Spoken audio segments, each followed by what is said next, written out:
लाडक्या बहिणीला हक्काचं माहेर, दरमहा मिलनार मानाचा आहे। इस नारे के साथ ऐरोली में शिवसेना ऐरोली विधानसभा द्वारा जिला प्रमुख विजय चौगुले के नेतृत्व में मुख्यमंत्री लाडली बहन योजना अंतर्गत तमाम लाडली बहनों के लिए स्नेह समारोह का जोरदार आयोजन किया गया।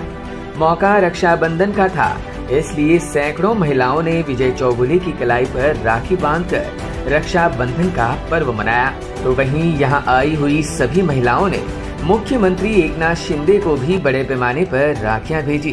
राज्य की महिलाओं के लिए शिवसेना हमेशा ही कटिबद्ध रहेगी, ऐसा विश्वास इस दौरान विजय चौगुले ने दर्शाया। बहीण लाडकी योजना, जे बहीण माझी लाडकी योजना मुख्यमंत्र्यांनी ज्या दिवशी डिक्लेअर केला त्या दिवसापासून आम्ही या कामाला लागलेलो होतो। शक्यतो सरकारी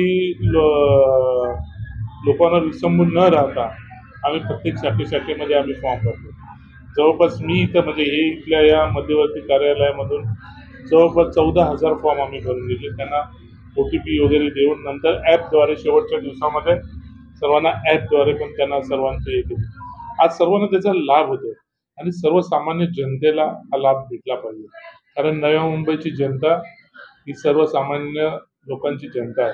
कारण नव्या मुंबईमध्ये आज परिस्थिती अशी आहे की जो श्रीमंत आहे ते श्रीमंताकडे लक्ष, पण गोरगरिबांकडे लक्ष फार कमी आहे चाललेलं आहे। म्हणून माझं म्हणणं हेच आहे की आज हे रक्षाबंधन आणि रक्षाबंधन मुख्यमंत्री, दोन्ही उपमुख्यमंत्री यांनी दिवस रात्र मेहनत करून आज या ठिकाणी ही स्कीम राबवली आणि याचा चांगला प्रतिसाद मिळतो। तो प्रतिसाद पाहायला गेल्यानंतर जवळपास 2 करोडच्या आसपास, 1 ते 2 करोडच्या आसपास महिलांना त्याचा लाभ होतो आणि महाराष्ट्रामध्ये एवढ्या मोठ्या प्रमाणामध्ये सर्वसामान्य महिलांना लाभ होतो ही सांगण्यासारखी, कौतुक करण्यासारखी गोष्ट आहे। त्याचा उद्दिष्ट एकच आहे की सर्वसामान्य जनतेसाठी हे केलेलं एक धोरण आहे आणि लाडकी माझी बहीण योजना ही मुख्यमंत्री लाडकी माझी बहीण योजना ही दोन्ही मुख्यमंत्री आणि मुख्यमंत्र्यांच्या माध्यमातून महाराष्ट्रात त्याचा प्रसार होत आहे।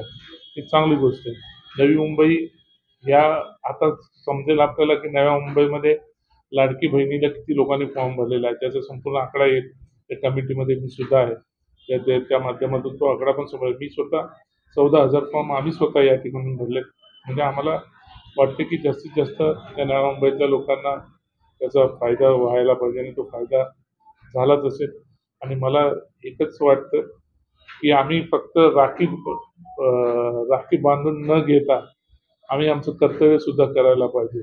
आम्ही बोलतो, म्हणजे राजकारणावर बोलायचं झालं तर मग आम्ही बोलतो की घर घर 24 तास पाणी, वल्गना आम्ही करतो। काल पण कोणीतरी वल्गना केलं राखी बांधता बांधता, तिथं राखीचा विषय होता तर तिथं विषय काढला गेला मोरबे डॅमचा।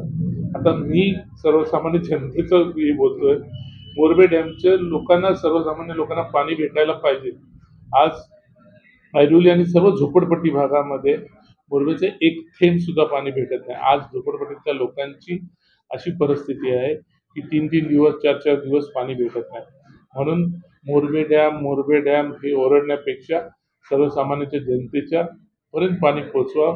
आणि खऱ्या अर्थाने काल महिलांनी जे राखी बांधलं, जे रक्षाबंधनाचं जे कर्तव्य निभावलं, जसं मुख्यमंत्र्यांनी 1,500 दोन्ही उपमुख्यमंत्री सर्व महिलांपर्यंत 1,500 पोहोचवण्याचा प्रयत्न केला, तर आम्ही पण आमची ज्यावेळेस महिलांकडनं राखी बांधून घेतो त्यांच्या पण काय अशा अपेक्षा आमच्याकडनं असतील, ते काय त्यांच्या घरात रेशन पाणी भरून द्या बोलत नाही, पण ज्या गोरगरीब जनतेपर्यंत सुविधा पोहोचायला पाहिजे त्या सुविधा पहुंचाने प्रयत्न त्यांनी करावा। यहाँ पर इन महिलाओं के मनोरंजन के लिए खास सांस्कृतिक कार्यक्रम का भी आयोजन किया गया। Bureau report EW network.